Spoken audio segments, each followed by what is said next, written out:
આપણે ઘીની જો વાત કરીએ તો અમુક વખતે ડિટોક્સ કરવા માટે આયુર્વેદમાં પણ ઉલ્લેખ છે ઘીનો, સવાર, બપોર, સાંજ. હવે આ શું યોગ્ય છે અને કરવું જોઈએ કે ન કરવું જોઈએ, આનાથી કોઈ હાર્ટ રિલેટેડ ઇશ્યુઝ થાય કે ના થાય? એવું છે કે ઘીની અંદર છે ને સેચ્યુરેટેડ ફેટ આવે. હવે આ ઘીમાંથી તમે વનસ્પતિ ઘીને ચોકડી માર દો, એ તો નુકસાન જ કરે. આ હું તમને કહું છું ને પ્યોર ઘી.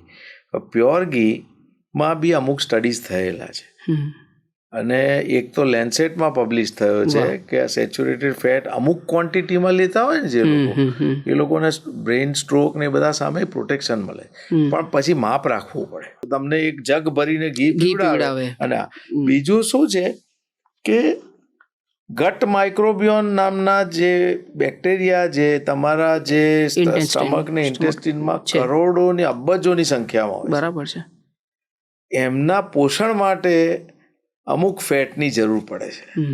જ્યારે એ ફેટ પ્રોપર હોય તો જે ફેવરેબલ ગટ માઇક્રોબિયોમ હોય ને એ સારી રીતે કામ કરી શકે. બરાબર. એટલે અમુક લેવલે લીધેલું આગળ પડતું, પણ એના કોઈ ક્રાઇટેરિયા આજે આયુર્વેદમાં એ જમાનામાં કરતા હતા, એટલે એનો કોઈ એક્ઝેક્ટ મારી પાસે કોઈ મેં વાંચનમાં કોઈ પુરાવો આવ્યો નથી કે આ કઈ રીતે મદદ કરે છે.